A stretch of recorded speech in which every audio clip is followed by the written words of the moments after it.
The last empty chair in a packed cafe. She was still standing. Rain outside, coffee steam inside. Noelle Ashford leans on aluminum crutches, one leg gone since childhood, water dripping from a marigold floral dress. A black woman, 26, an auditor at an import company. Her own co-workers filled every seat and left her nothing.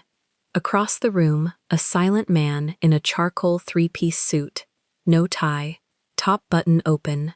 A black koi tattoo curves up the left side of his neck. Seo Do-yun. They call him the Quiet One. She asks him one question. Seat taken? He stands, pulls out the chair. If you sit, the place is taken from now on. 1 hour becomes 2. She reads freight schedules off his phone and out-talks him at every turn. He waves off a call from his people just to keep hearing her voice. Neither one says what they really do for a living. Then he cooks her dinner in a mansion so quiet it echoes. He hides recipe cards under the platter. He jokes that he runs international crimes. She has no idea how close to the truth that is. But what she's about to find at her own desk. Before starting the story, comment down below where you are watching from and what time it is there. If stories of karma, love, and hidden truths move you, leave a like, be sure to subscribe to the channel, and click join to become a member and help our channel. Noelle shook the rain off her crutch before she stepped through the door, and 3 people turned to look at the sound. She was used to the looking. She pushed past it the way she pushed past most things. One grip forward, then the swing of her body, then the grip again. The cafe was full. She had known it would be full. That was the point of coming here instead of the sad little break room on the 4th floor, where the microwave smelled like other people's lunches, and Diane from logistics narrated her diet out loud. She had 38 minutes left on her break. She counted them the way she counted stairs. The line was 6 deep. She joined it. Water ran off the hem of her dress, marigold yellow, the fabric gone dark where the rain had caught it across her shoulders. She had run the last block from the crosswalk, and the umbrella had done almost nothing. Her forearms ached where the cuffs of the crutches bit. She adjusted her grip and did not lean on the counter, because leaning on the counter meant setting a crutch against it. And a crutch against a wet counter slid, and she had learned that lesson once already this year, in front of a client, and she was not learning it twice. Iced Americano, she told the barista, and a warm one, the sesame thing. She paid. She waited by the pickup counter. She watched a table. It was the corner table, the good one, the 2-seater against the window, where the light was soft, even on a day like this. 2 of her co-workers were sitting there, Priya from her own team, and a man from the import desk, whose name she never remembered. They had a 4th chair pulled from somewhere, and it held their bags, their folded coats, a stack of printouts nobody was reading. Noelle collected her drinks. She balanced the tray against the shelf of her hip, freed one hand, and made her way over. 20 steps. She did the geometry of it before she moved, the way she always did, mapping the floor, the chair legs, the wet patch by the door. The man crouched to tie his shoe. "Hey," she said when she reached them. "Is that seat free?" Priya looked up. Her smile arrived a half-second late. "Oh, Noelle. Hi. We're kind of, She glanced at the chair full of coats. "We were saving it? For June. He's coming down." June was not coming down. Noelle knew June. June took his lunch at his desk, and had for 2 years. "Sure," Noelle said. "No worries." She did not say the other thing.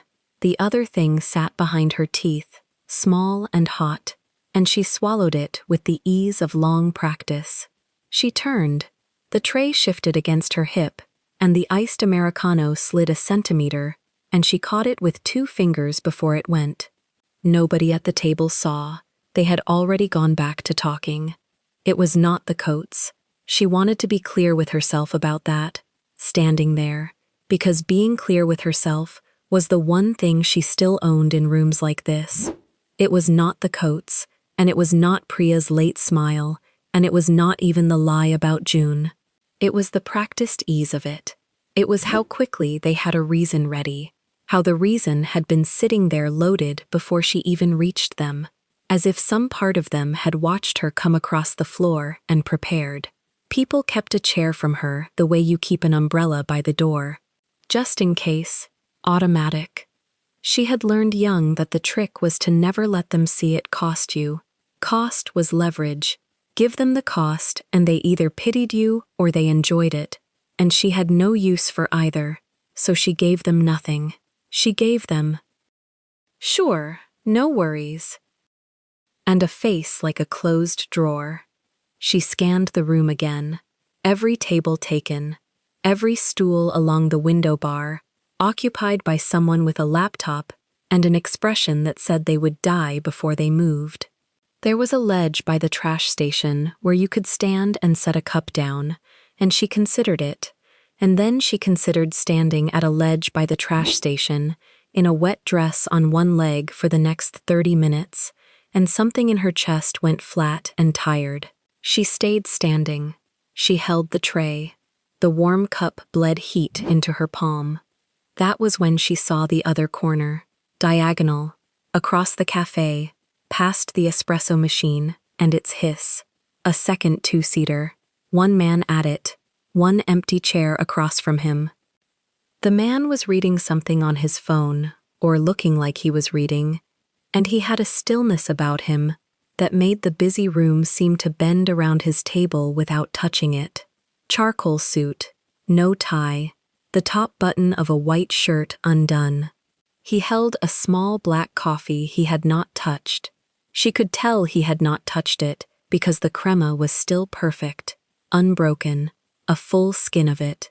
A man who orders coffee and lets it go cold is waiting for something, or hiding from something, or both. She looked at the empty chair. She did the geometry.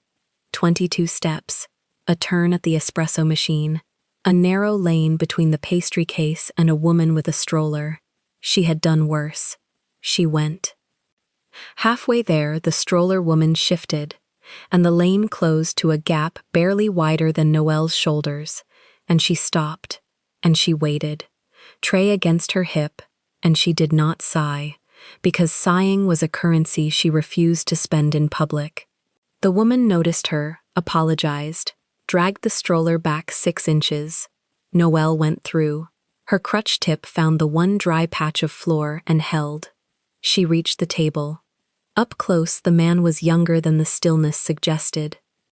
Mid-30s, a jaw you could set a level against, dark eyes that came up off the phone slowly, the way a cat's eyes open, all the way and without hurry, and landed on her and stayed. There was a scar through one eyebrow, pale, old, and there, on the left side of his neck, rising out of his collar, the black curve of a tattoo, the tail of a fish near his collarbone, the body of it climbing, the head somewhere under his ear. She registered it the way she registered everything, filed it, moved on. "Seat taken?" she said. He looked at the empty chair. He looked at her. He looked at the crutches, once, quick, and then back to her face, and the thing she braced for did not come. No softening, no pity flattening his features into that awful gentleness she had spent a life declining. He just looked at her like she was a person who had asked him a question. Then he stood. He stood all the way up, unfolding, and he was tall, and for a second she thought she had misread it, that he was leaving, that the chair was hers by default of his departure. But he did not step away from the table. He reached down and took the back of the empty chair and drew it out, turned it a few degrees toward her, set it at an angle that a person on crutches could sit into without a fight. He had noticed the angle. Most people did not notice the angle. "If you sit," he said, "the place is taken from now on." His English was careful, each word set down like a stone chosen for a wall. His voice was low and even, and it did not rise at the end. So the sentence was not a question, and not quite an invitation. It was a term, an offer with a condition folded inside it, and she heard the condition, and she almost laughed. She did not sit. Not yet. For a moment, she just looked at the drawn-out chair. It sat there at its careful angle, an ordinary thing, wood and a worn cushion, and it undid something in her that the whole crossing of the room had failed to. She had spent the walk armored. She had no armor ready for a man who simply did the correct thing without being asked and without wanting to be thanked for it. "That's a strange thing to say to a stranger," she said. "You said stranger, not me." One corner of his mouth moved. "Barely. You walked all the way across the room, past 2 empty ledges, to this chair." So he had watched her cross. He had watched the whole thing. The coats on the chair, Priya's late smile, the flat, tired thing in her chest that she thought she had hidden. He had watched, and he had not moved to help, had not risen halfway with that half-crouch of the man who wants credit for an instinct he isn't sure he has, and she understood, standing there dripping, that his not helping had been a kind of respect. He had let her arrive on her own. She set the tray on the table. She turned. She lowered herself into the angled chair, laid the crutches along the window ledge where they would not slide, and let out a breath she would have died before letting out at the other table. "There," she said, "taken. From now on," he said, and sat. She pushed the warm cup toward the middle of the table, then thought better of it, then left it where it was.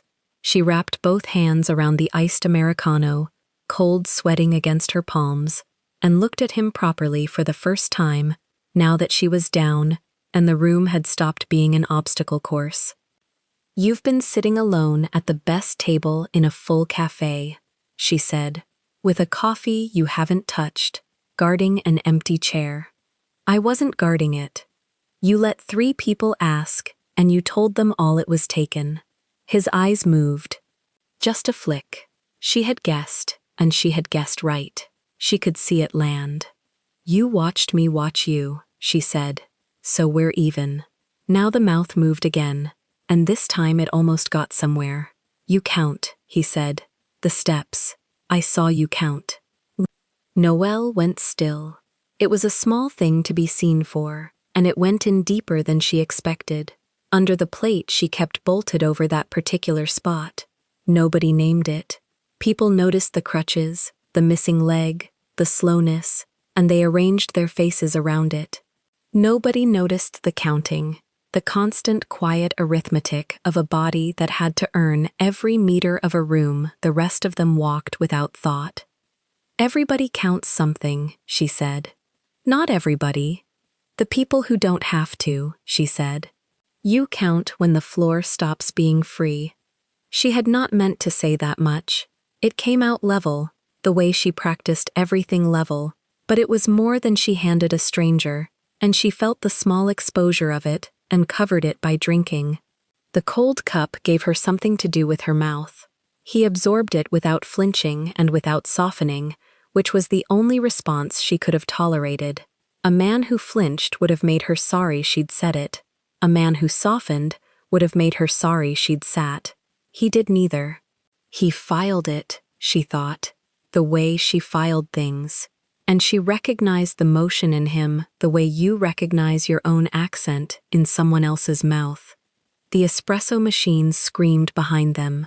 A tray of cups went down somewhere, and there was that small communal wince, the whole cafe flinching at once, and then the noise sealed back up. Rain sheeted down the window at his shoulder. Outside, a bus hissed to the curb, and its doors folded open, and a crowd of wet coats poured off it, and none of it reached the 2 of them. His stillness had spread to cover her too.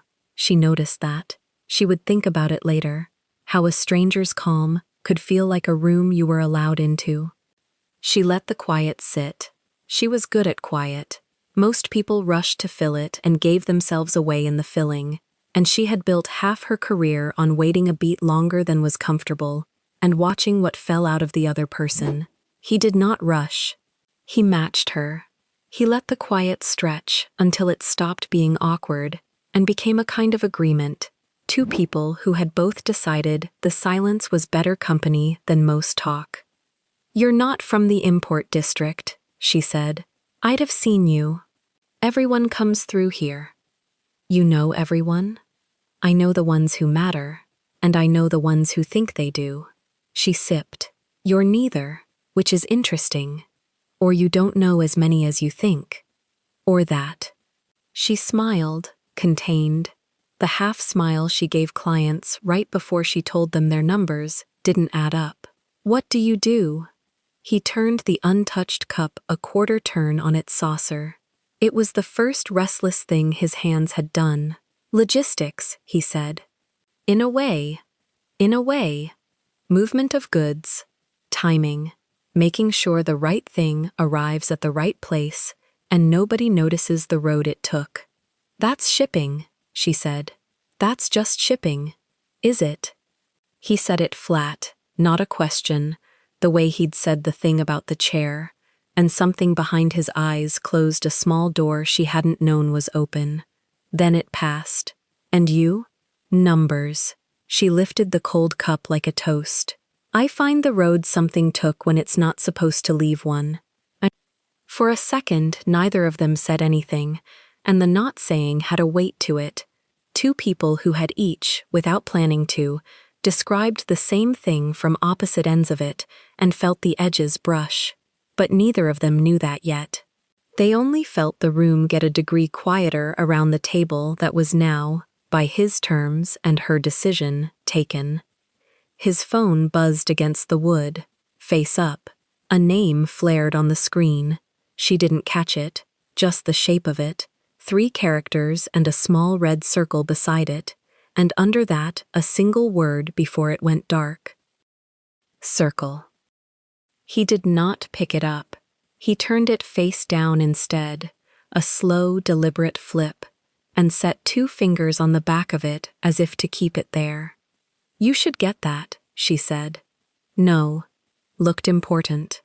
"It's a meeting," he said. "It can wait."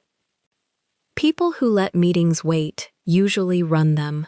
He looked at her again with that unhurried opening of the eyes, and the almost smile came back, and this time it reached far enough that she caught, for one blink, what he might look like as a younger man, before whatever had put the scar through his brow and the stillness into his hands. "You do this," he said. "To everyone. This. Reading. Only the ones who let coffee go cold." She glanced at his cup. The crema had finally broken. A thin, dark island of it drifting. "It's gone, by the way. Your coffee. You waited too long. I'll order another. Will you drink it?" "If you're still here." The barista called a name across the room. Not hers, not his, and neither of them turned, and Noelle realized she had lost track of her 38 minutes somewhere around the second corner of the cafe, somewhere in the flip of a phone she wasn't meant to see. She did not check the time. She, who counted everything, let a number go untended for the first time in longer than she wanted to admit, and she wrapped her hands around her cold cup and leaned back into the chair he had angled for her, and she stayed. He came back with 2 cups and set one in front of her without asking what she took. Black, same as his. She looked at it, then at him, and pushed it 2 inches to the side so it sat in the gap between them, unclaimed. "I didn't say I wanted coffee." "You didn't say you didn't." She let that land. The rain had thickened against the glass, and the line at the counter had grown while he was gone, and none of it reached the table. He sat the way he'd stood, economical, nothing wasted, both forearms coming to rest on the wood at the same time. "You have a name," she said. "People who angle chairs usually do." "Seo Do-yun." He said it plainly, the way a man reads a street sign. No hand offered across the table. He'd watched her balance a tray on one hip, He wasn't going to make her let go of anything to shake. Noelle. Just Noelle. For now. The corner of his mouth moved, not a smile, the place where one would start if he let it. She filed that away with the rest of him. The koi at his collar, the crema he'd let die, the phone lying face down under 2 fingers, like a thing that might get up and walk off. So, Seo Do-yoon, she wrapped both hands around her own cup, the cold one, the first one, and left his gift where it sat. Logistics. In a way. You remember the way. I remember the hedge. She tilted her head. Men who say what they do straight don't add in a way. They just say it. You added it so I'd stop asking, which is the exact thing that makes people keep asking. Do-yoon looked at her for a moment longer than was comfortable, and she held it, because letting go of a look first was a habit she'd broken at 16 and never picked back up. He was the one who moved. He turned his cup a quarter turn on the saucer, a small mechanical thing, and she understood he did it to have somewhere to put his hands. What would you like me to say? Nothing you don't want to. I'm just telling you I noticed. You notice a lot. It's the job, she shrugged, and the wet fabric of the dress pulled cold against her shoulder, and she ignored it. Numbers don't lie, but the people moving them do, so you learn to watch the people. His phone buzzed. It buzzed against the wood, face down, a hard little tremor that traveled up through the table and touched her cup. He didn't lift it. He turned it over, glanced, turned it back. One motion, less than 2 seconds.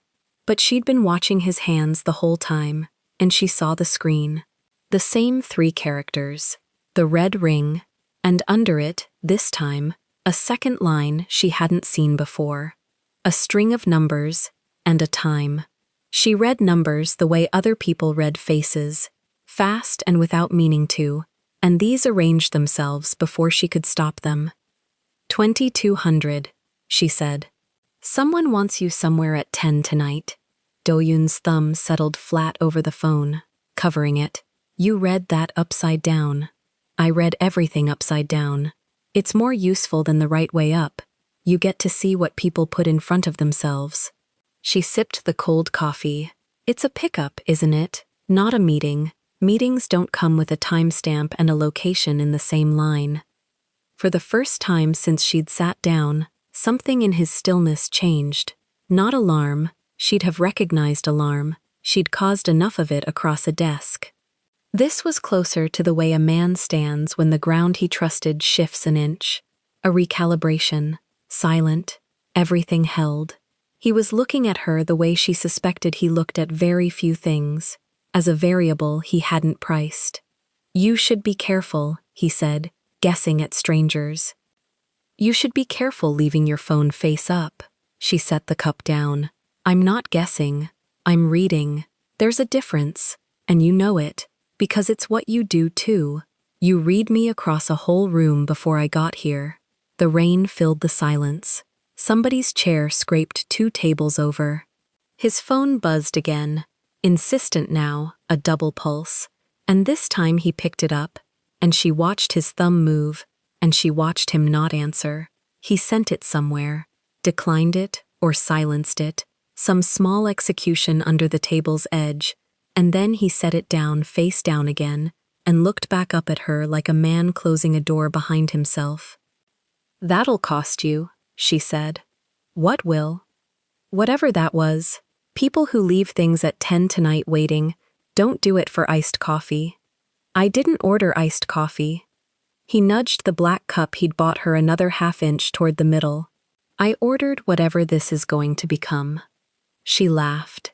It came out of her before she'd cleared it, short and real, and she saw it register on him, saw him bank it somewhere, the way she'd banked the koi and the crema, 2 people keeping ledgers of each other. She recognized the accounting because it was hers.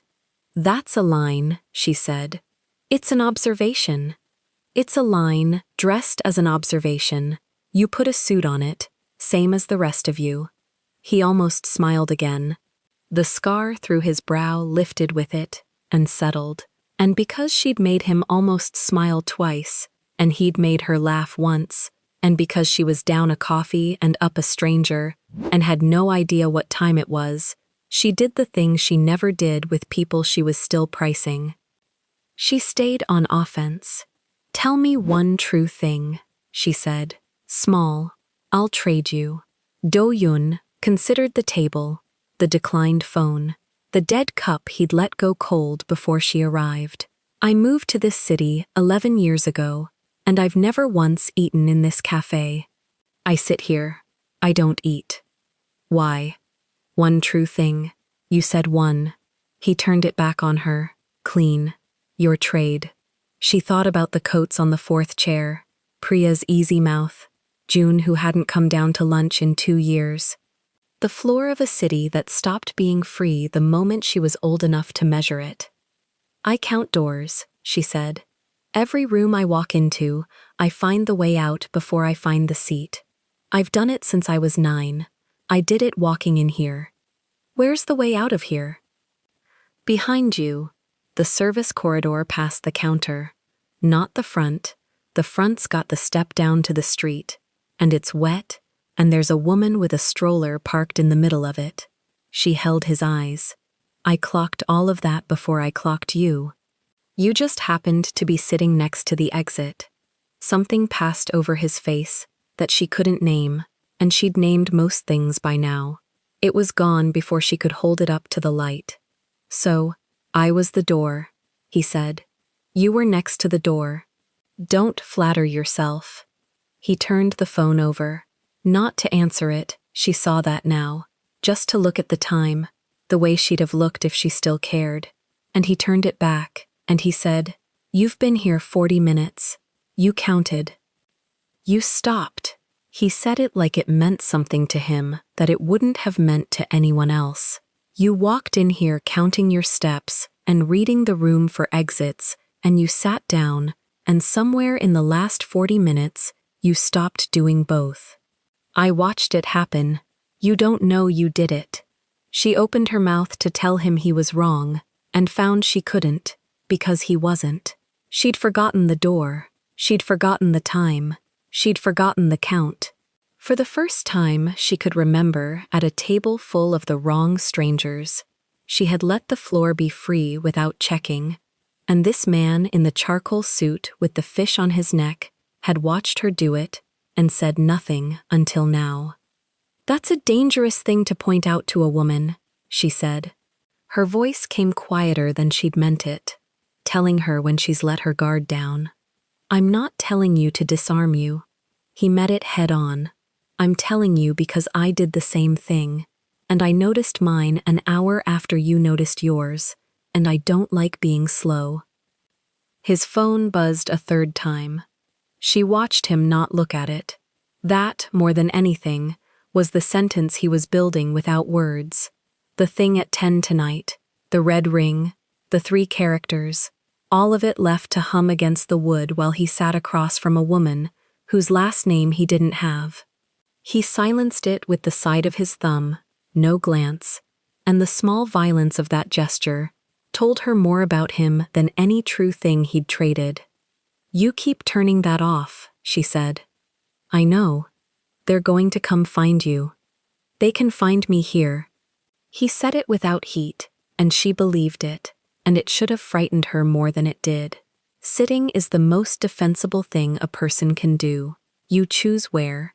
You choose who's beside you. Everyone else has to walk to you across a floor you already read. "You sound like you've thought about this a lot." "I sit in cafes I don't eat in. What else would I be doing?" Now he did smile, barely, the almost finally arriving somewhere, and it changed the geometry of the sharp face entirely, and she caught herself leaning a degree toward it before she pulled the degree back. "You're a strange man, Seo Do-yun. You crossed a room to sit with me, on crutches, past a stroller, 22 steps, you said. 22 to the second table, 20 to the first." She corrected him without thinking. "I don't round." "No." He looked at her like the knot rounding was the most interesting fact he'd collected all day. I don't imagine you do. The cafe had turned over around them without either of them tracking it, the lunch crowd thinning, the corner table where Priya sat now empty, the coats gone, the lie about June retired for the day. Noelle noticed the empty corner the way you notice a tooth that stopped aching. She didn't feel the old sting where it had been. She felt the cold cup under her hands, and the warm one going cold in the middle of the table, and a man asking her, without asking, to stay past a clock she'd stopped reading. I have to go back to work, she said. It was the truest thing she'd said, and the one she believed least. Do you? There are numbers on my desk that took a road they shouldn't have. I find the road. She said it lightly, and she watched it hit him, watched something behind his eyes go very still and very careful. The same door she'd seen him close earlier swinging half shut again. She'd said a version of it before, in the first 10 minutes, and it had slid past. This time it caught. She saw it catch. She didn't know why. You find the road, he repeated. That's the job. Something moves when it shouldn't, somewhere it shouldn't, and everyone downstream swears it went the honest way. I read the ledger till the lie shows. She tilted her head. Why? You look like I stepped on something. You didn't. He recovered, smooth, fast, a professional recovery, and she clocked the professionalism the way she'd clocked everything else. I move things too, that's all. Two people who move things, at one small table. Opposite ends of the same job. Maybe. He turned the cold coffee he'd bought her a final quarter turn, and this time, he left his hand near it, not on it. An offer without a demand. You didn't drink it. I don't drink things I didn't ask for. She looked at the cup. Then she looked at him, at the koi, at the phone he'd silenced 3 times to sit here, at the scar and the stillness and the almost smile he rationed, like a man who'd learned smiles cost. And she picked up the second cup, his cup, the one she hadn't ordered, and she drank from it, once, deliberately, and set it down in front of her own place instead of the middle. There, she said. Now I asked. Duyan watched her move the cup to her side of the table, and he understood it exactly. She could see that he understood it, and he did not reach for his phone when it buzzed the 4th time. He let it ring itself out against the wood between them, the thing at 10 tonight dying in his pocket unanswered, and he leaned back a fraction into his own chair, the way she'd leaned back into hers, and for a moment neither of them was counting anything at all. You never told me your last name, he said. You never told me what you actually do. Then we're even. He echoed her own word back at her, the one she'd used 40 minutes ago about being watched, and she noticed that he'd kept it, that he'd been keeping all of it, and the noticing did something warm and unfamiliar under her ribs that she chose not to name. We're not even, she said. You know I count doors and stop time. I know you sit where you can see them coming, and you turn your phone off for strangers.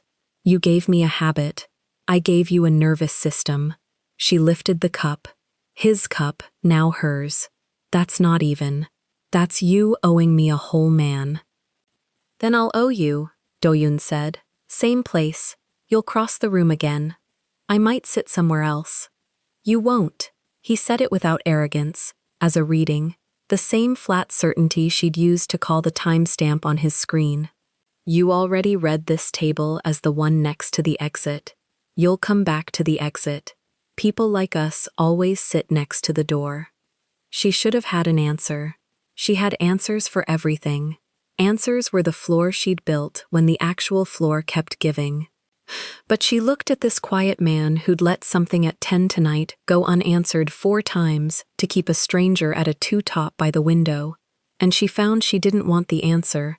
She wanted the next table, and that scared her more than the koi and the red ring and the timestamp altogether. Her own phone lit in her bag. She didn't reach for it either. Same place, she said. She gathered her crutches from the window ledge, slid them under her forearms, and stood, the slightly clumsy rise, the small negotiation with gravity she'd made 10,000 times, and he stood when she did, not to help, just to be standing when she was, level with her, and he pulled the chair back out of her way at the angle that made the turn easy without being asked. She noticed that too. She was going to keep noticing everything about this man. She could already tell. That was the problem, and the whole of it. Seo Do-yun, she said, testing the shape of it one more time in her mouth, memorizing. Noelle, he let the missing half of her name sit there, a debt he was choosing to carry. Go find your road. Go answer your phone. No, he said, and he didn't. And she left him standing at a table by the rain-streaked glass, with 2 empty cups and a device buzzing itself sick in his pocket. A man who moved things at 10 tonight, standing perfectly still at noon, watching her count her way back across a floor that, for the length of one lunch, had stopped charging her rent. The car that came for Noelle 3 evenings later did not honk. It idled at the curb outside her building while the driver stepped out and opened the rear door without a word, and Noelle stood on the wet sidewalk with her crutches and looked at the open seat the way she looked at everything now, for the angle, for the exit, for the thing the picture was arranged to make her miss. He sends a car, she said, and no note. The driver said the note was the car. She got in. The seat had been reclined a fraction, and the floor cleared, so a crutch could stand upright against the door without sliding. Someone had thought about it. That someone had not written a word about having thought about it, and that told her more than a paragraph would have. The drive left the lit part of the city behind. The mansion, when it arrived without gates that announced themselves. A low stone wall, a plain black door, no name on anything. Inside, there was more silence than a house that size should have been able to hold. No staff crossing the hall, no television murmuring somewhere, just her crutches on the stone and, from somewhere ahead, the small domestic sound of a pan. Seo Do-yun was cooking.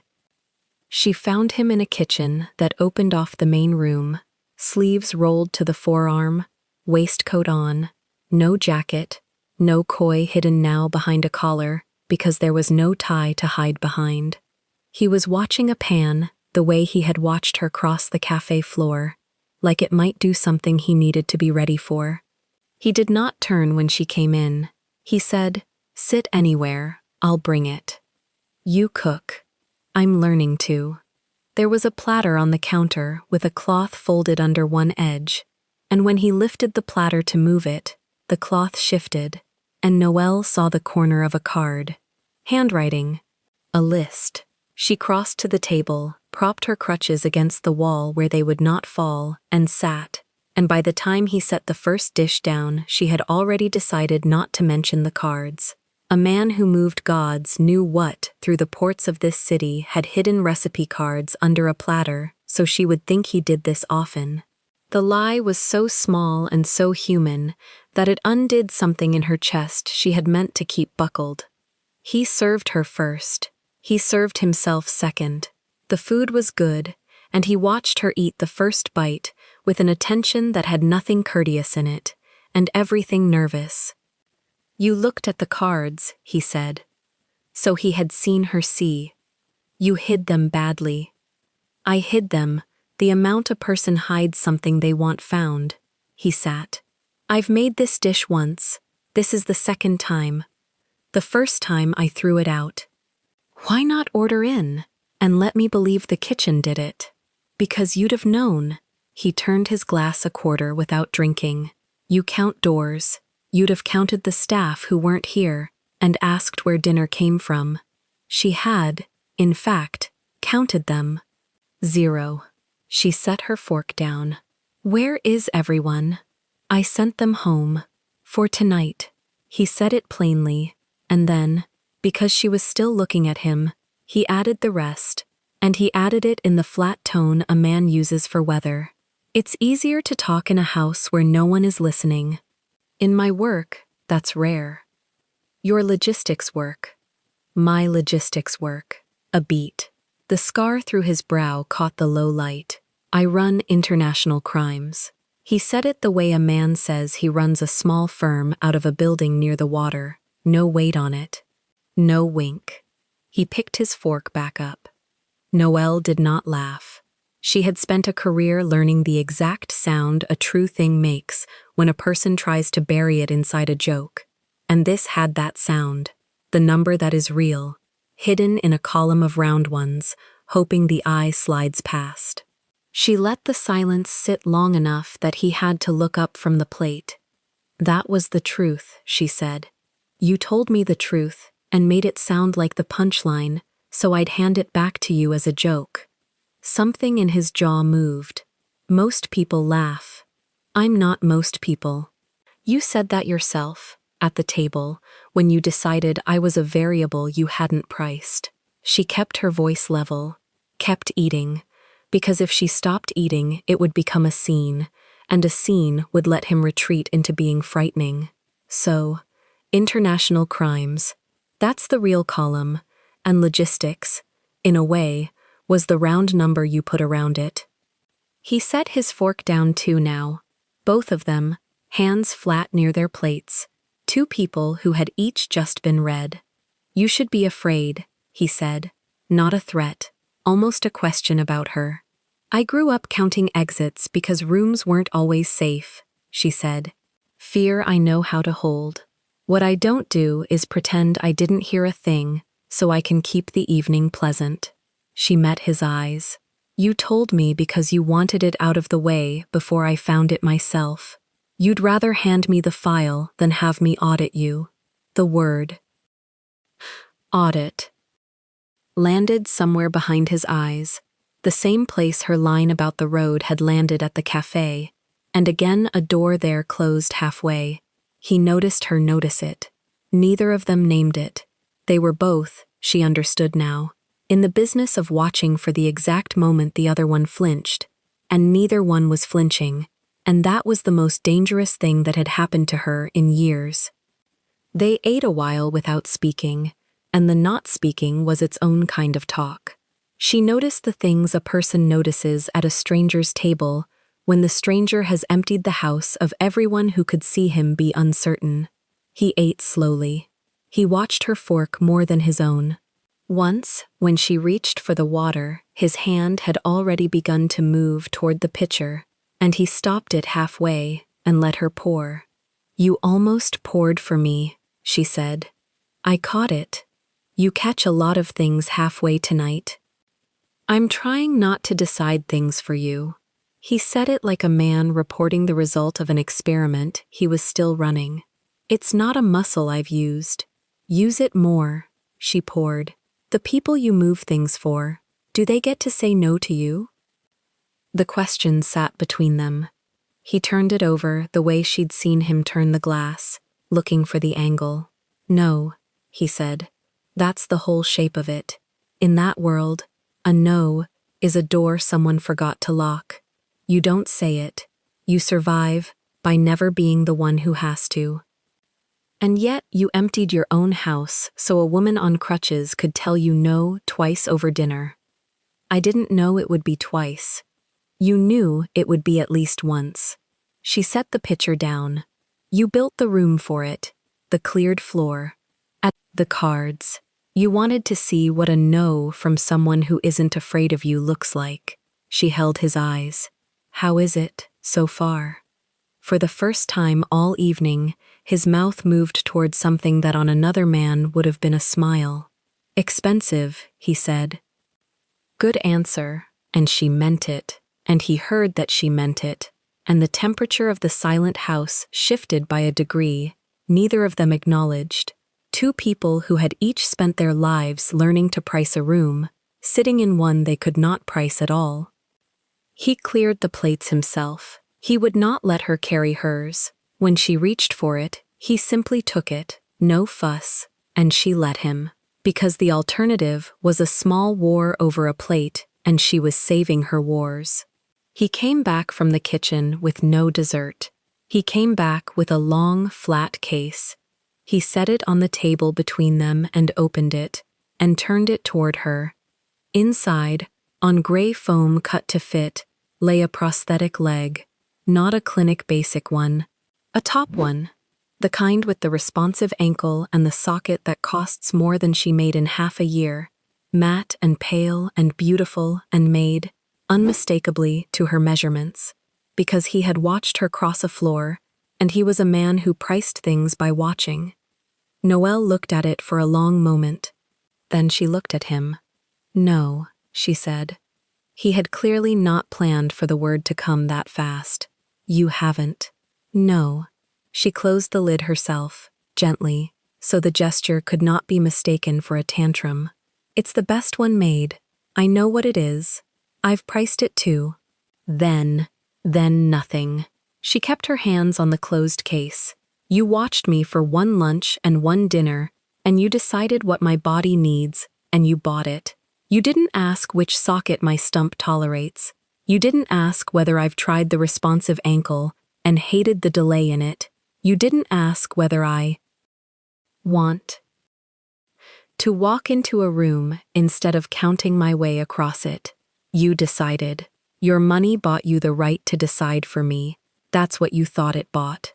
She let the case sit closed under her hand a moment longer.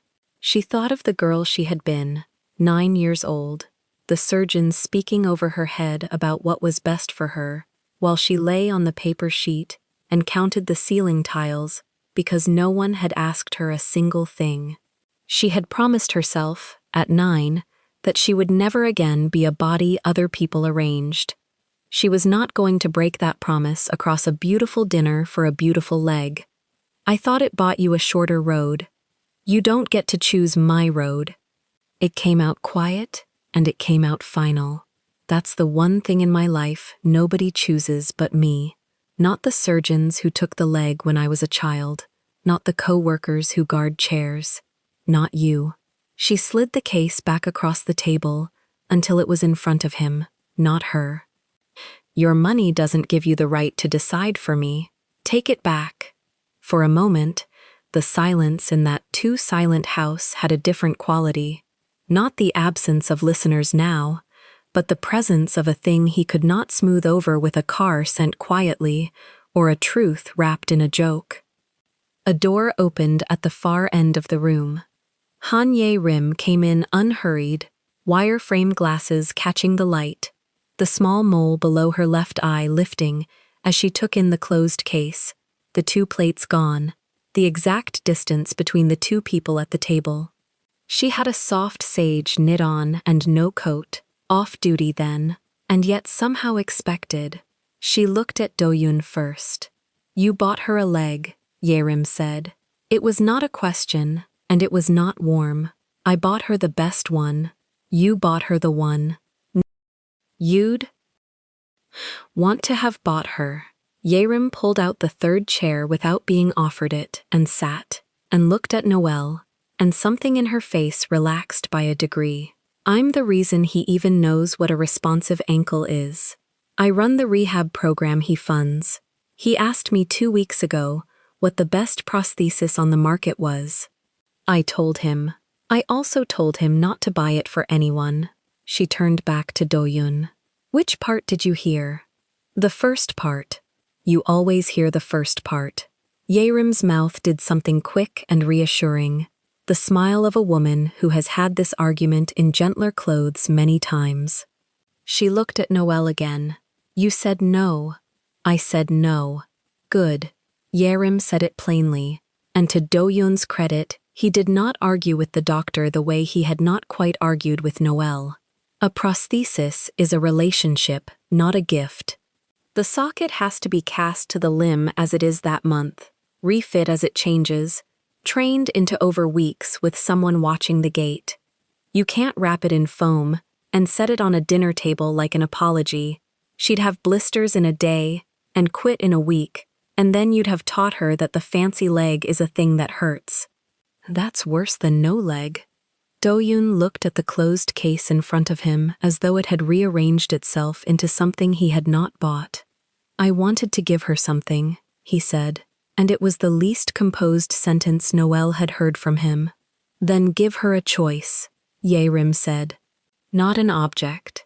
If she ever wants to walk into a room instead of counting across it, she comes to my center, on her schedule, and we cast it to her, and she owns every step of it. You don't get to be in that room unless she asks you to be. She stood, having said the thing she'd apparently driven out here to say. That's the only version I'll allow, and I'll allow it because it's hers. Noel looked at this woman she had met 90 seconds ago, who had walked into a Mafia boss's silent house and told him no, on Noel's behalf, without once acting as though Noel needed defending, only as though the facts needed a second voice. Thank you, Noel said. Don't thank me. I'm not doing you a favor. I'm doing the medicine. Yerim picked a card up off the counter as she passed. One of the recipe cards, Noel saw. Read it, and set it down with the smallest lift of one eyebrow at Do-yun. Second time making this? Second time. It's better than the first, Yerim said, and let herself out. The house went quiet again. Do-yun had not moved the case.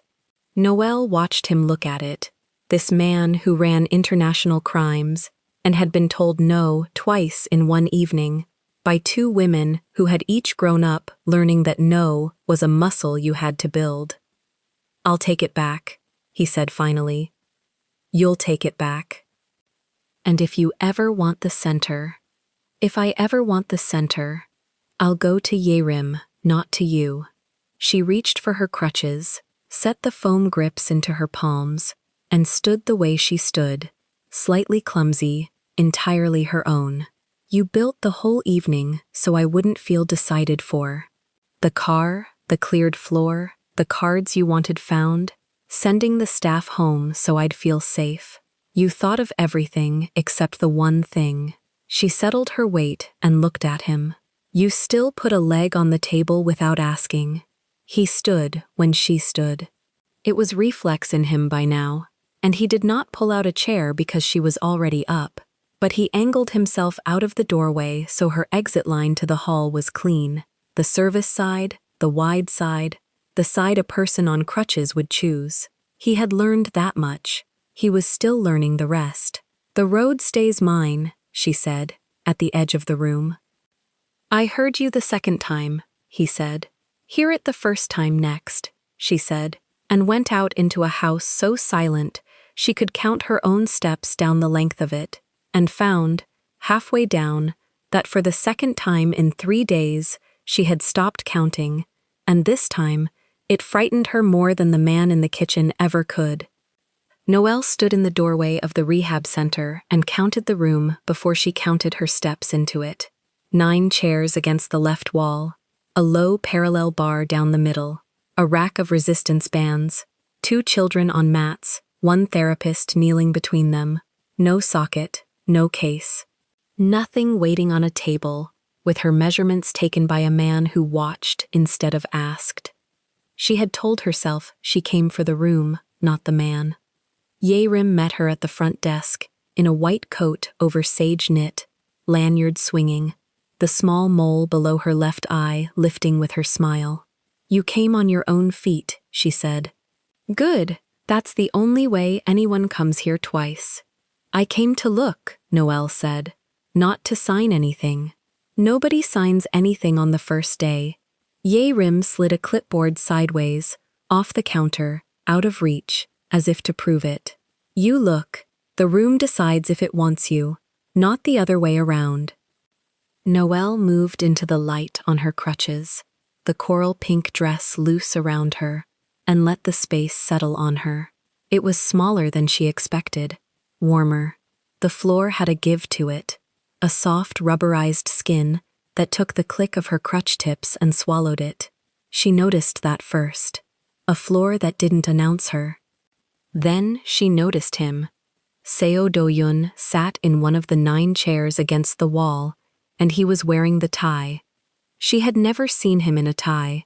2 meetings in a cafe, 1 dinner in a silent house, and every time the top button had been open, the koi showing black against his collarbone. Now the collar was closed. A slim charcoal necktie ran down the front of him, knotted small and exact, and above it his face held the same stillness it always held, except that his hands were folded in his lap like a man waiting for a verdict. "You didn't tell me he'd be here," Noelle said. "He funds the center," Yerim said. "He signs a check on the 15th of every month, and he never asks what it buys. Today he asked to come. First time in 3 years." She lowered her voice, dry. "I said yes, because I was curious what you'd do." Doyun stood when he saw her. He did not cross the room. He had learned that much. That walking toward her put her on a schedule she hadn't set. He stayed by the chair and waited for her to decide the distance. "Logistics brought you here," Noelle said, closing some of it herself. "You brought me here," he said. "I wanted to see the road you might take." She almost answered. A child got there first. The girl came out of a side room, at a run that wasn't quite a run, a fast tilting lurch, one small sneaker slapping, the other foot bare and quick behind it. 7 years old, maybe. 2 dark braids threaded with beads that clicked as she moved, a bright purple hoodie, denim overalls with one strap sliding off her shoulder. She had a sheet of stickers clutched in one fist, corners bent from the grip. "Grace," Yerim said, in the warning tone that adults use and children ignore. "Walk." Grace did not walk. Grace stopped hard in front of Noelle, tipped her head all the way back, and stared up at her with eyes too big for the small face. Then she looked at the crutches, then at the dress, then at the space below the left hem where the leg should have been and wasn't. "You only have one," Grace said. "I only have one," Noelle agreed. "Me too." The girl planted her bare foot and lifted the other, the one in the sneaker, and Noelle saw the shortened line of it, the way the overall leg was folded and pinned above where the knee would end. "Mine's the right, yours is the left, so if we stand together, we make a whole person." Yerim started to say something soft and correcting. Noelle lifted 2 fingers off the crutch grip, barely, and Yerim stopped. "That's good math," Noelle said. "Which one of us gets to be the head?" "Me," Grace said instantly. "I got here first." "Fair." The girl grinned, and the gap where a tooth had been made, the grin enormous. Then she turned, business concluded, and found the man in the chair. She marched at him with the sheet of stickers held out like a summons. Doyun watched her come, the way a man watches weather he can't stop. "You're too gray," Grace announced, planting herself in front of him. She said it the way she'd said everything, as a fact that needed correcting, not an insult. "Your suit's gray, your hair's gray on the sides, your tie's gray. Everything's gray, it's boring." "It's practical," Doyun said. "It's boring." Grace peeled a star off the sheet. Gold, 5 points, a little crooked. She reached up on her toes, wobbled, caught her balance against his knee without asking permission, and pressed the star flat against the slim charcoal tie. She smoothed it down with her thumb the way you smooth a bandage onto a scrape. Noelle watched the man's hands. They were folded in his lap, and they stayed folded. A man who silenced 4 calls to keep sitting at a table. A man who ran international crimes and said it like a weather report. A 7-year-old put her whole small weight against his knee and defaced the one formal thing he owned, and his hands stayed exactly where they were, open and still, so as not to move her. "There," Grace said, considering the star. "One's not enough. One looks like a mistake." She peeled another, silver, this time. Slapped it below the first, then a heart, red, sideways, then another star. She worked down the length of the tie with total concentration, tongue caught in the gap of her teeth, and Doyun sat and let a small child cover him in adhesive until the gray was gone, and the tie was a strip of gold and silver and crooked red hearts running down his chest. "Now you're not boring," Grace declared. She stepped back to inspect the work, hands on her overall straps. "Thank you," Duoyun said. He looked down at the ruined tie. He did not peel a single sticker off. Ye Rim caught Noelle's eye and mouthed, 3 years, and lifted 3 fingers, and shook her head slowly, as if to say she had never once seen the man let anyone touch him. A bell went somewhere, soft, and a second therapist called across the room, and Grace's head snapped around at the word snack. She was gone in the same tilting run she'd arrived in, braids clicking, sneaker slapping, the sheet of half-used stickers left forgotten on the floor between them. The room emptied toward the back, where cups and crackers were being set out on a low table. Ye Rim went with the children. For a moment, the front of the center held only the 2 of them, and 9 chairs, and a strip of tape marking where the parallel bars began.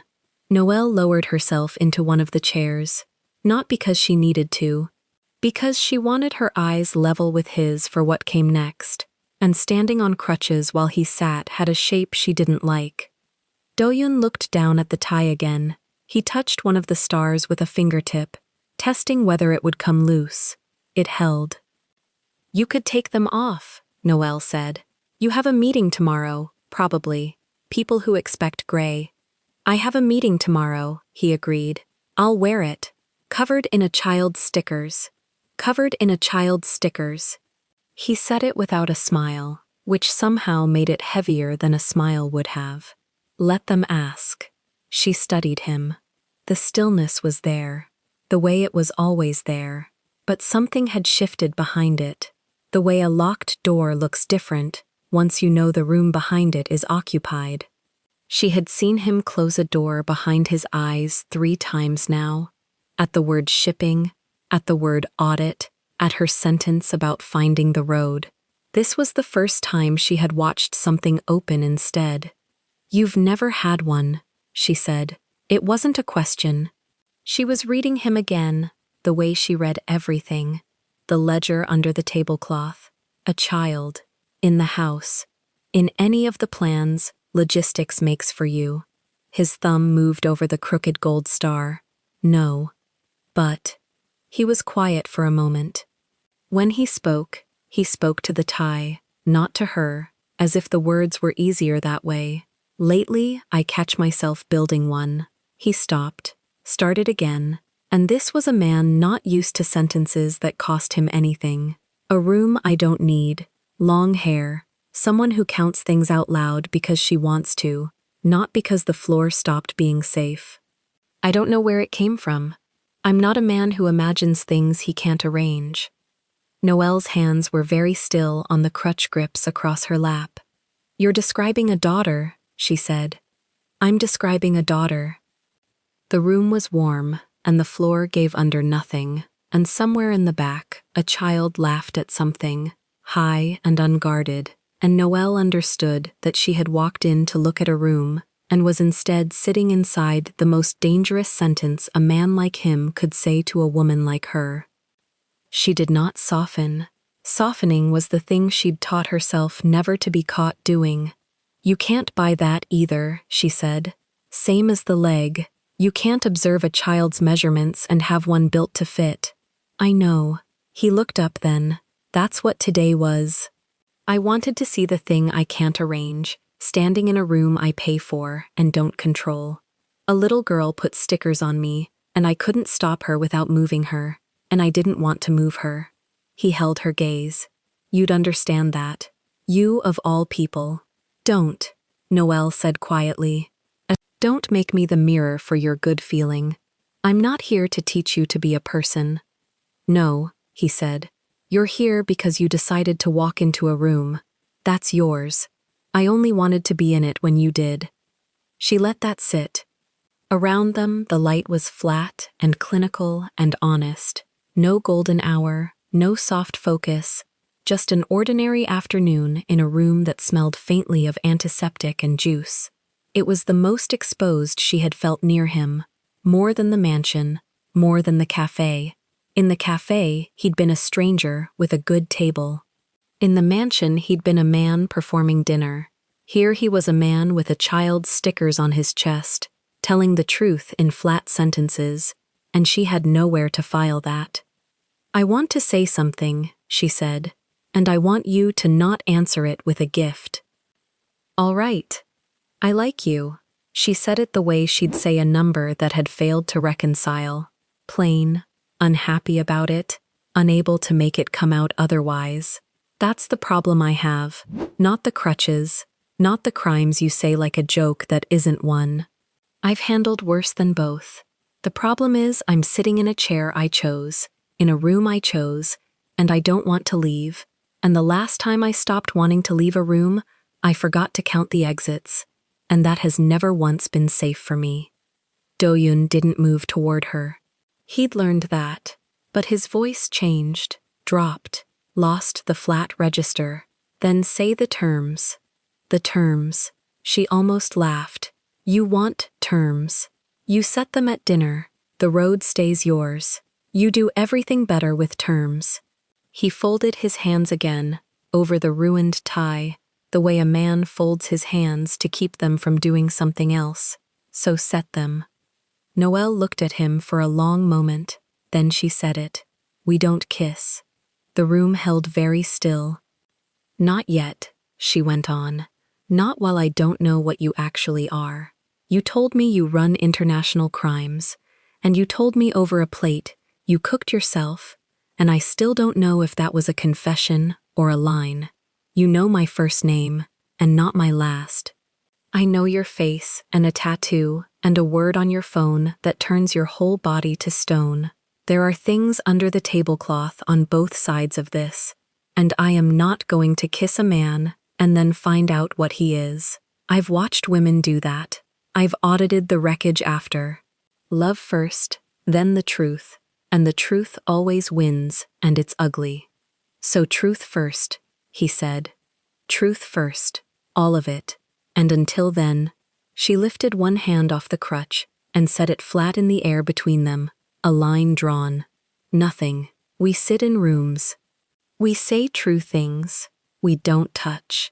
Because the second we touch, I stop counting, and I can't afford to stop counting with a man who has a word on his phone he won't explain."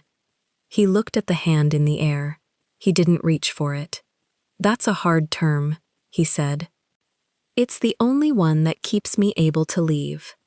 Do-yoon was quiet. Then he unfolded his hands, slowly, and held them up, palms out, the platinum watch catching the flat light, the thin silver band on his right hand, and he showed her both empty hands, the way a man shows he's carrying nothing. "Agreed," he said. "No kiss, not while there's anything hidden. And when there's nothing hidden," he stopped himself. "That's not a term I get to set. That's yours too."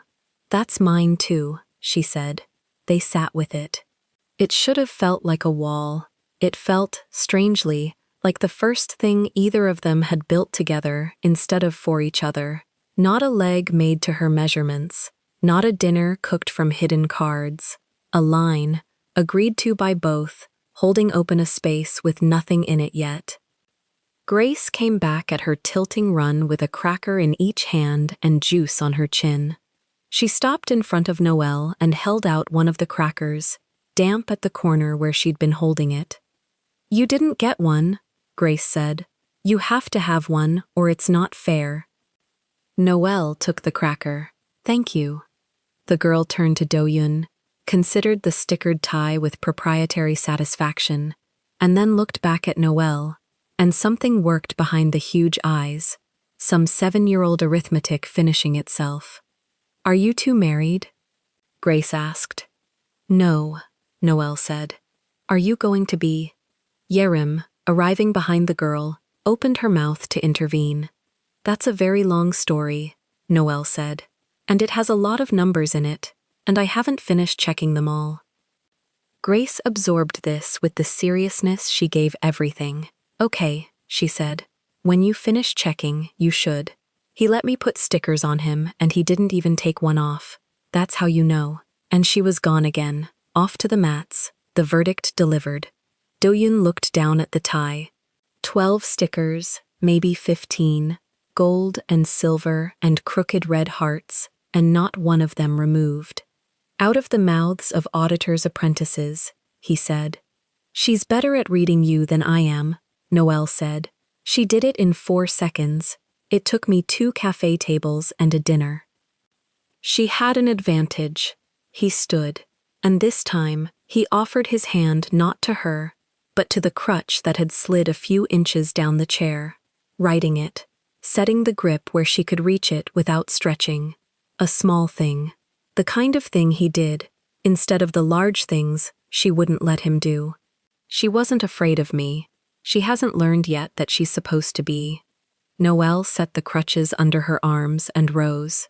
Level with him now, or near enough. The line she'd drawn in the air was still there between them, invisible, agreed to, holding. Neither am I, she said. Afraid of you. That's not the thing keeping my hands to myself. I know, he said. That's the part that should frighten us both. Yerim walked them toward the front, past the 9 chairs, and the parallel bars, and the sheet of stickers, still lying forgotten on the floor. At the door, Noelle stopped and looked back at the room one more time. The give of the floor, the low bar, the children on the mats, the space that had swallowed the click of her crutches instead of announcing her. I'll come back, she told Yerim. For the room, on my own feet, my pace, my terms. On the 15th, he'll write another check and never ask what it bought, Yerim said, and glanced at the stickered tie and let herself smile. This month, I'll tell him, it bought that. Outside, the car was waiting with the seat already reclined and the floor already cleared for the crutch to stand. Doyun opened the door and stepped back to leave her line to it clean. She lowered herself in. He shut the door with the tie still bright against his gray suit, a strip of gold and silver and crooked hearts he would wear to a meeting tomorrow and let them ask about. Noelle rode home not counting the turns. She caught herself doing it, not counting, and this time it didn't frighten her, and that was the thing that frightened her most of all. She still didn't know what the word on his phone meant. She still didn't know his last secret, or how many there were under the cloth. She only knew she'd drawn a line she meant to hold, and that a man who could arrange anything had held up 2 empty hands and agreed to it. What neither of them said, riding away from a room full of children and juice and gold stars, was that the truth she'd demanded first was already sitting on her desk, in a stack of freight numbers that hadn't reconciled, waiting for her to find the road it took. Noelle pulled the freight ledger back up before she'd finished setting her bag down. The cobalt blue dress still held the shape of the car seat. She didn't sit all the way. She read the top line, then the line under it, and her thumb stopped on the trackpad. 2 payments, same container, same amount, 11 days apart. She scrolled. The office around her had thinned to the after-lunch quiet, the 4th floor humming with copiers, and one printer that always jammed. Priya's chair was empty. Noelle wanted it that way. She opened the 2nd system, the one that logged physical arrivals at the port. The container that had been paid twice had a number. She typed the number into the arrivals log. Nothing came back. She typed it again, slower, checking each digit against the invoice. She didn't round. She never rounded. Nothing came back. A container that did not exist had been paid for twice. She wrote the number on a sticky note and pressed it to the edge of her monitor, low, where no one passing would read it. She had found roads before. A payment that slid to the wrong account. A vendor invented by a bored assistant skimming lunch money. Small roads. This one had a shape she hadn't seen. Clean, patient, built to survive the exact kind of look she was giving it right now. She kept looking anyway. The next hour, she stopped counting the doors. She didn't notice she'd stopped. She noticed she was hungry and ignored it. She pulled every duplicated payment in the quarter into one sheet, 40 lines, then sorted them by the vendor that received the second copy. One vendor took most of them.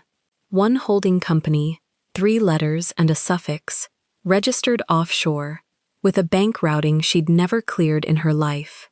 She cross-checked the container numbers against the port again. Half were real, half were ghosts. The ghosts always came with the doubled payment. The real ones carried the money out the back. That was the road. Money went in as freight for a box that wasn't there, and came out clean at the other end, wearing the company's own name. She sat down the rest of the way. Her crutches leaned against the desk. She didn't reach for them. Then she found the dates. One container had cleared customs on a Sunday the port was closed. Another had shipped from a city, arrived at a second city, and shipped again from the first city on the same afternoon. A box in 2 places, moving both ways. The dates weren't sloppy. They were placeholders. Someone had needed a number in the field and typed one that worked for the software and not for the world. She'd caught people before by the thing they didn't bother to fake. Nobody fakes a Sunday.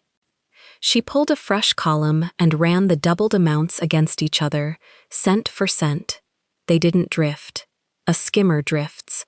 A skimmer rounds up, gets greedy, leaves a trail of 8s and 9s where a nervous hand added a little. These were exact. Whoever built this had no appetite. That frightened her more than a big number would have. Greed she could catch. Discipline she had to outread. She checked the timestamps on the entries themselves, not the shipping dates, the moment each line had been keyed into the system. Late. All of them late. Well after the floor emptied, one cluster at 2 in the morning, on a night she remembered because the elevator had been out. Someone had sat at a desk on this building's floors, in the dark, and typed containers that were never built into a company that never noticed. She looked at the empty office around her and understood she was sitting inside the crime scene, on the same chairs, under the same jammed printer. Her phone lit on the desk. She turned it face down without reading it, and only afterward heard how the gesture sounded in her own head. She pulled the holding company's paper trail. It took 40 minutes and 2 logins she wasn't supposed to have, and she took them anyway, because she'd already decided she wanted the name at the top more than she wanted to be careful. The company that received the ghost money paid a management fee upstream every month to a single entity. She opened the entity's filing. The filing had a name, Sao Circle. She read it twice. She put her hand flat on the desk, the way she did when a floor stopped being free. She knew the word. She'd read it upside down on a phone in a cafe, while a man silenced it 4 times to keep talking to her. She'd watched him carry half her name like a debt and hand her back a word she couldn't explain. He had told her, in a kitchen with recipe cards hidden badly on purpose, "I run international crimes," in the voice you'd use for rain. She had thought he was confessing to the size of it. He'd been telling her the address. She didn't move for a moment. Then she moved a great deal. She saved the sheet 3 times, in 3 places, one of them not on the company's machines. She photographed her own screen with the phone she'd been ignoring. She wrote the container numbers, the ghost dates, and the words CO Circle onto the back of a supply order form, because paper doesn't have a login and can't be revoked by someone above her. The whole time, a smaller part of her kept doing arithmetic she hadn't asked it to do. 11 years in the city, never eats, meetings that wait because he runs the people who wait. A word on his phone with a red ring around it. A pickup at 2200 that he let ring until it died so he could watch her not count the exits. Every strange, careful thing he'd done arranged itself into one sentence, and the sentence held. He wasn't near the CO Circle. He was the top of it. The management fee climbed to a single entity, and the entity was his. She sat with that until the printer down the row finished a job and went silent, and the silence felt like the office listening. Her hands were steady. She noticed that, and didn't trust it. Steady hands had put a top prosthetic in a case and told her it was a gift. Steady hands cooked a dish twice and hid the cards so she'd find them. She'd read every one of those steadinesses correctly, as care, and she had been right. That was the part that closed her throat. He wasn't lying to her. He'd never lied to her. He had simply been, the entire time, the thing at the top of a column of numbers she was now looking at. The company she worked for, the desk she was sitting at, the freight she audited. She turned that over slowly, and the floor moved again. She checked the routing on the ghost payments against her own employer's outbound accounts. They matched. The money wasn't just his. It was his, moving through her. Her company was a road, and she was the one person paid to know every road it took, and she hadn't seen this one because it had been built by someone who understood exactly how she looked. She stood up. The room tilted for the half second it always did, and she caught the crutches and set the grips under her forearms and let them take her weight. And for once, she was grateful for the 2 aluminum honesties that never pretended to be anything. She would not do the thing where she stayed to be sure. She was sure. She left the sheet saved and the sticky note low on the monitor, and she went down the 4th floor hall, counting the doors again, all of them, out loud in her head, because counting was hers, and she wanted it back. She called him from the stairwell so no one on her floor would hear his name in her mouth. He answered on the 2nd ring, the way he answered everything, present and unhurried. "Noelle." "I found the road," she said. A pause, not a long one. "Long enough. Where are you?" "At work, at my desk, where your money goes through my company twice and comes out clean." She kept her voice flat, because flat was the only shape that wouldn't break. "The CO circle takes the fee. You take the CO circle." He didn't deny it. She hadn't expected him to. He had shown her 2 empty hands in a room full of children, and he wasn't the kind to fill them now with a lie. "Come off the floor," he said. "Not on the phone, not there." "I'm not coming anywhere." She shifted her weight. The stairwell smelled of concrete and cold coffee. "You told me to find my road. This is my road. It runs straight into yours. Let me show you the files myself. I have the files." She almost laughed, and it came out as breath. "That's the whole problem, Do-yun. I have the files. I've had the man across the table telling me the truth in jokes for 3 weeks. The word on your phone, the pickup you let ring. I read all of it right. I just didn't want to add it up." Silence on the line, and in it she could hear him deciding not to manage her. It was the one courtesy left he could pay, and he paid it. "I set a term," she said, "in Yerim's room. I said we don't kiss while there's anything hidden. You showed me your palms and agreed, and you called the honest part my term, not yours. I remember every word." "Then hear this one on the first try." Her hand tightened on the grip. "There was never nothing hidden. There was this. All of it. Under the table the entire time. You weren't waiting for the day the hidden thing surfaced so we could stop hiding. You were hoping I'd never find the road." "No." The first hard edge in his voice all call. "I was hoping you'd find it from me. You had 3 weeks. I had a woman who told me not to buy her a leg," he said, low. "Not to buy her a room, not to decide her body. I could not hand you the worst thing I own and call it a gift the week after you taught me the difference. So you waited for the right week. I waited for the day you'd know it wasn't a purchase." His voice stayed even, and that evenness was the closest she'd ever heard him come to pleading. "That is not the same as hoping you never found it. It felt like the same from my desk." He didn't answer that. There was no answer that survived it, and he was too disciplined to offer one that didn't. She looked at the stairwell door, the little wire mesh window in it, the hallway beyond where people carried folders, and didn't know that the freight in their spreadsheets was a shell over a smuggling column, and that the calm woman on crutches had just called the boss of it and used his first name. "I like you," she said, and hated how true it stayed. "That's not the thing that decides it. I liked the man who angled a chair. I liked the man who left the stickers on. That man runs the money that moves through the place I work. And I audit the place I work. And there's no version where I sit in a room with you and call it love while I know what I know. I won't confuse love with tolerating crime. I did that math once for other people when I was 9 and they decided my body without me. I'm not doing it again for you." She heard him breathe. She heard, faintly, a room behind him with no sound in it, the silent house she'd walked out of once already. "So this is where it stops," she said. "Before the kiss. Before anything I can't take back. You keep your circle. I keep my road. Noelle," her name, and nothing after it, because for the first time, the man who arranged everything had nothing to arrange. "And don't send the car," she said.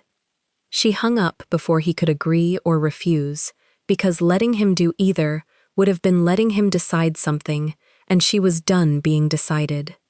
She stood in the stairwell a while.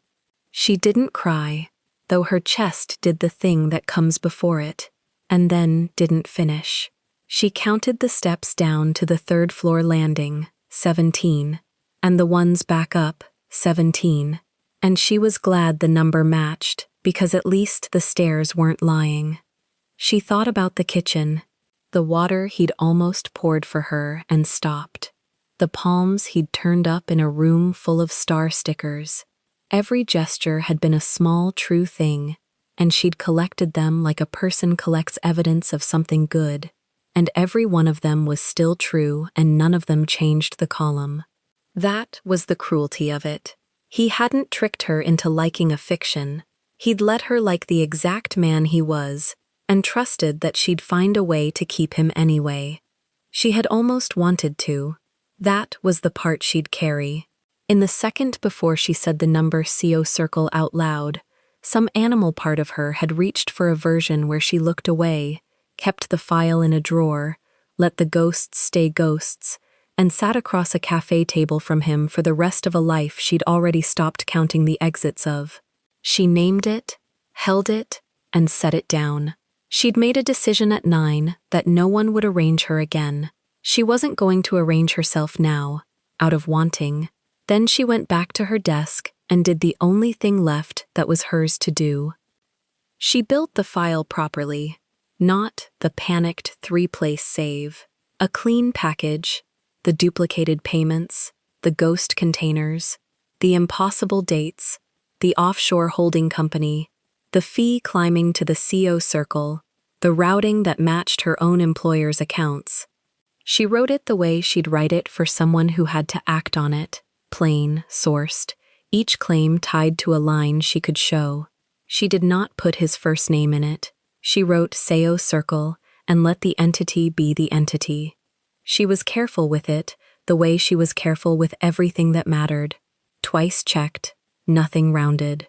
Somewhere under the care she understood she was building the thing that could end him, and she built it anyway. And that was its own kind of answer to a question he'd asked her 3 weeks ago about what her no was worth. When she finished, it was dark outside the 4th-floor windows, and the office was empty, and her tea had gone cold beside the keyboard, untouched, the way a black coffee had once gone cold across a cafe table between two people who moved things for a living from opposite ends. She saved the package. She closed the laptop. She sat with her hands flat on the lid. She had a file that could destroy a man she'd told the truth to more than she'd told anyone. She had a term she'd kept. She had her road, and it was hers, and it ran straight through the one person she'd stopped counting exits for, and she had no idea yet that somewhere across the city, a man in a navy pinstripe suit had built every ghost in her spreadsheet on purpose, and had signed it in a hand that wasn't his, and that the road she'd just followed to Doyun had been paved, brick by forged brick, to lead her exactly here. Her phone lit on the desk. Not his name, A message from a number she didn't have saved. 3 lines. Courteous. Offering to show her the rest of what you found. She read it twice. She didn't answer it. She picked up her crutches, and she left, counting every door on the way out. Do-yoon found the first forged signature at 3 in the morning, and he found it on his own name. He had pulled the circle's ledger himself, not the clean one his men kept for the courts they bribed, but the buried one, the real spine of the thing. He was looking for the mistake Noelle had found. He wanted to see the road the way she saw it, and halfway down a column of freight releases he had never authorized, he saw his own hand. His signature, the loop of the S, the flat tail he had trained into it a decade ago, so no clerk could copy it. It sat under a shipment of crates routed through her company, dated a night he had spent in his own kitchen, throwing away a failed dinner. He had not signed it. He knew he had not signed it, and yet the hand was his, down to the pressure brake at the second stroke. He set the phone face down. He did not reach for it. He sat with the koi cold against his neck and did the thing Noelle did. He read the ledger backward, from the lie to the door it came through. Every forbidden run. Arms, not freight. The trade he had banned inside his own circle 3 years ago, the one he told the room would end them all. Someone had kept it running. Someone had threaded it through her company and signed it with a hand built to look like his, so that when the auditors came, and an auditor had come, the road would end at Seodoyun and stop. He opened the metadata on the scan. The signature was a graft. A clean lift from a real document, resized by 4%, dropped in flat. Whoever did it was disciplined. No greed in the numbers, no drift. He had seen that discipline described to him once, on a phone call from a stairwell, in a voice that would not confuse love with tolerating crime. The same disciplined hand had built the trap she stepped into. He pulled 3 more scans. The graft was on all of them. Always the same 4%. Always the same lift from a real signing he could place to the day. Whoever did this had a folder of his true signatures to cut from. That meant access. That meant years. That meant a man who had stood beside him at 100 tables and watched his hand move across 100 pages, learning the pressure break the way a forger learns a face. He knew whose hand before he let himself say it.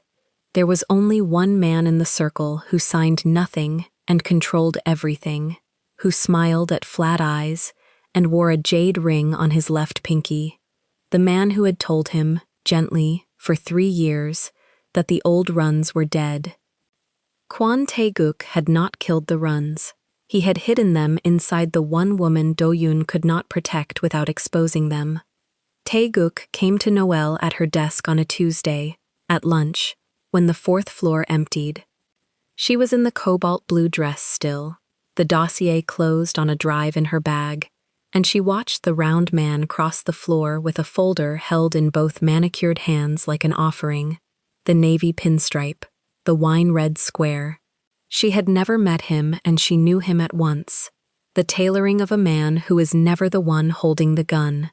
Miss Ashford, he said, and the sound of her surname in a stranger's mouth put her whole body on the count. She had never given anyone here her full name. She reached for the crutches, not to leave, to have them. "You've done careful work," Tae-guk said. He set the folder on her desk, squared it to the edge. "Better than the men I pay. I came to give you the rest. You're the number I didn't answer." "I am." The thin smile held. "Everything you found points where it should, but you stopped one door early. Open it." She did not open it with her hands. She turned it with a pen, the way she turned everything she did not trust, and looked. It was Do-yoon, page after page. His signature under the phantom containers, his name on the offshore filings, a photograph of him at a port at night, timestamps stacked into a wall, a confession built to be found. The worst thing she could be handed, and it was handed to her gift-wrapped, by a man who wanted her to run to the authorities with it and never look at who tied the bow. She read it twice. Then she read the thing under it. "These invoice numbers repeat," she said. Taeguk's smile did not move. His eyes did. 4 of them, same number, 2 containers, 11 days apart. She slid a page free. "A real ledger drifts. Yours is too clean. Nobody signs the same invoice twice, unless one signature was carried over from the other. You're tired, Miss Ashford. The container dates are Sundays." She looked up. "The port is shut on Sundays. I found that last week. Whoever built your proof used the same placeholder dates he used to build the crime. Same hand." She let that sit one beat. "You didn't catch a boss. You made one." His fingers tightened on the folder's edge. A small thing. She read it the way she read everything. "A boss who banned these runs would not sign them back to life," she went on. "But a man he trusted would, if he wanted the runs alive and the boss dead. You gave yourself away in the metadata. 4%.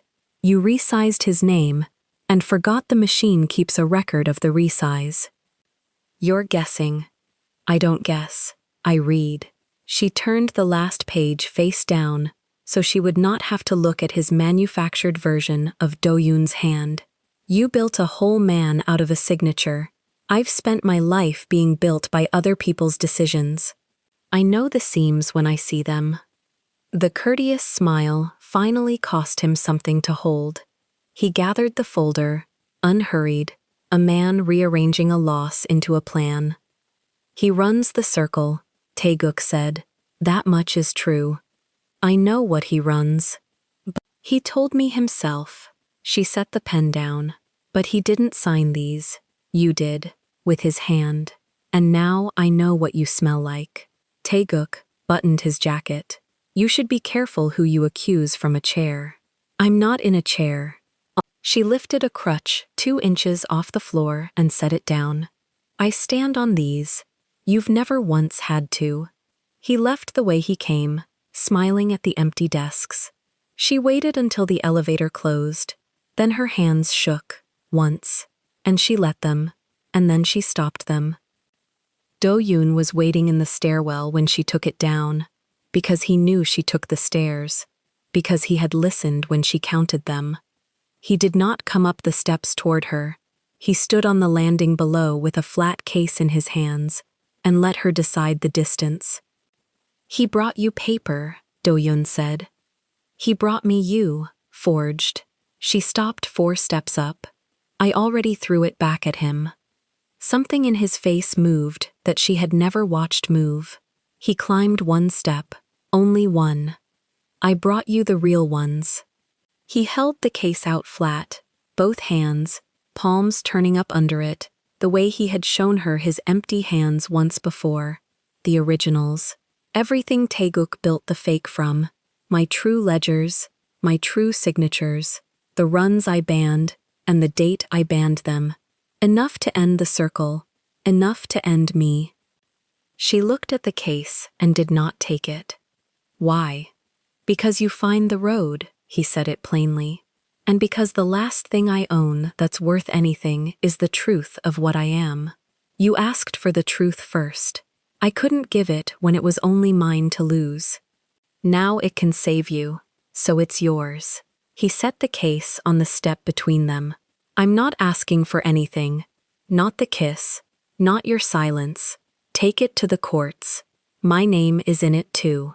She had spent her life refusing what men decided to give her. She looked at the case a long time. "You know what's in here. Every phantom he threaded through your company, and enough of my own true crimes, that no one will call me the victim." He stepped back down to the landing, giving her the room.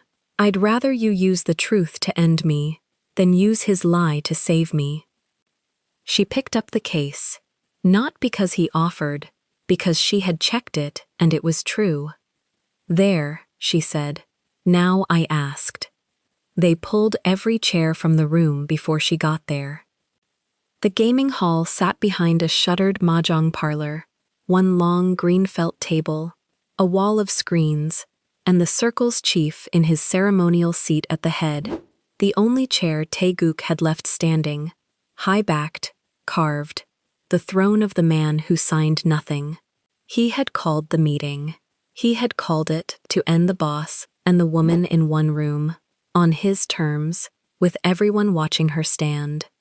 Noelle came in on her crutches in the deep red dress, the case under one arm, and she counted the room before she counted the exits. 12 men, no chairs but his, a henchman by the door with a hand inside his jacket. Miss Ashford stands, Taeguk said to the room, warm, courteous. She prefers it. Don't we all admire it? They wanted her small. Standing on aluminum in a room built of empty floor, the cripple who came to accuse the CFO, tiring second by second so the truth would come out breathless. She did not hurry. She set the case on the green felt and opened it. These are real, she said to the 12. His hand, his ledgers, the runs he banned 3 years ago. She lifted a page. And these, a second stack, are the forgeries Kwon Taeguk built to bury them under Seo Do-yun. Same invoice numbers, same Sunday dates. A boss doesn't forge himself. A man hiding behind a boss does. The henchman by the door came off the wall. He crossed fast, reaching for the case, and Noelle turned on the ball of her right foot the way Yerim's floor had never taught her but her whole life had. She brought the left crutch up and drove the foam grip into his throat. Short, hard, all her weight behind the aluminum. He folded, choking, and went down against the felt. The room went still. Do-yun stepped in from the side door. He did not go to the henchman. He walked to the head of the table, took the chief's ceremonial chair by its carved back, and dragged it the length of the room, the scrape of it filling the silence, and set it down behind Noelle. Sit, he said. Not an order, an offering. The seat's taken, she said. It is now. She did not sit. She stood in front of it, the chair at her back like a thing she owned and did not need, and that was the picture the 12 men carried out of the room. Taeguk drew the gun from under his own perfect jacket. He fired once. Do-yun was already moving, already between the barrel and the woman with the case, and the bullet took him high in the shoulder and turned him half around. He did not go down. He put his hand flat on the felt, breathed, and straightened. The men waited for him to give the word. One word, and Taeguk would not leave the room alive. It was ode. It was the whole grammar of the circle. Do-yun looked at the man who had spent 3 years signing his name to death and did not say the word. No, he said. His shoulder ran red into the charcoal. Not that way. Not anymore. He nodded at the door. The authorities. All of it. Mine too. You'll hang beside me, Taeguk said. Then I'll hang honest. Do-yun's voice held. Put it down. Taeguk looked at the 12. The 12 looked at the boss who had taken a bullet to keep from becoming his father, and not one of them moved to the CFO's side. The jade ring came off the trigger. Someone took the gun. Noelle closed the case. He cooperated with the courts. That part was not quiet. He gave them the true ledgers and named the runs, and named himself in the same breath as the men below him. And the reporters who had never gotten a face on the CO circle got one, walking in on his own feet, the coy bear above an open collar because he wore no tie to hide anymore. Taeguk's forgery had wanted to end a boss. It ended the whole circle instead, because the boss handed over the road. What was left of the shipping company he turned legitimate. Real crates, real ports, real Sundays closed. He put the first 3 years of its profit into 2 accounts he did not control. One paid reparations to the people the old runs had hurt. The other built curb cuts and low ramps and lifts into a city that had never once made room for a woman on crutches to cross a cafe floor. Noelle did not go to work for him. She opened her own shop. An audit consultancy, one name on the door, the name she had spent the whole story refusing to give a man. Ashford, in plain letters, hers. He asked, once, if she'd take the circle's unwinding as her first client. She said no. She said his money still didn't give him the right to decide where she stood. He said he'd heard her the first time. Yerim's center kept its checks. Grace kept the tie. She had asked for it, the gray one under all the stickers, and wore it around her neck like a medal, telling the other kids she and the standing lady made a whole person, and she was the head. Noelle went to the center on her own feet, at her own pace, and started the socket and the gate bars the way Yerim had always said it had to go. Slow, hers, every step owned, not because a case arrived at a dinner table, because she chose it. She came to the cafe on a clear afternoon, in the emerald dress, the most vibrant thing she owned. He was at the small diagonal table by the window, the good one, the one near the true exit. Black coffee, untouched, the crema still whole. His shoulder had healed into a stiffness he'd carry. The collar was open, the koi showed. She crossed the floor. She did not count the steps. She noticed halfway that she wasn't counting and, this time, it did not frighten her.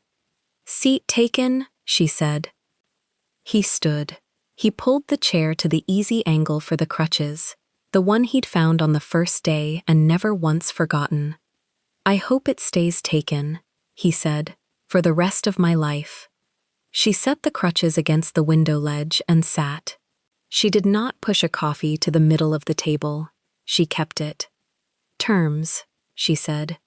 "Say them. You're present, every day, or you say why. You're honest, before I have to find the road." She held his eyes. "And someday, not soon, there are diapers, long hair, a room you don't have to build in secret." The door behind his eyes did not close. For the first time, it opened. "Those are expensive terms," he said. "You can afford them. You've got a legitimate business now." He laughed. It was small, and it was real, and it was the first she had ever heard. She reached across the table, took the front of his open collar in her fingers, over the koi, and pulled him in. She kissed him. First one, hers. If you want to watch all the stories without any ads and also get access to bonus scenes, extended epilogues, and exclusive spicy chapters, head over to our Patreon. Scan the QR code on the screen. The link is in the description or in the pinned comment. See you there. If this story moved you, stop for a moment and reflect. Have you ever seen the truth hidden inside numbers everyone else trusted and stayed silent because no one would believe you? Would you refuse a gift that tried to decide your life for you, the way Noelle refused that prosthetic? And when someone you loved turned out to be exactly what you feared, could you still choose the truth over the comfort of looking away? Tell us your experiences and feelings in the comments. We read them all. And if you believe in stories about dignity, truth, and redemption, leave a like, be sure to subscribe to the channel, and click join to become a part of our community and help the channel.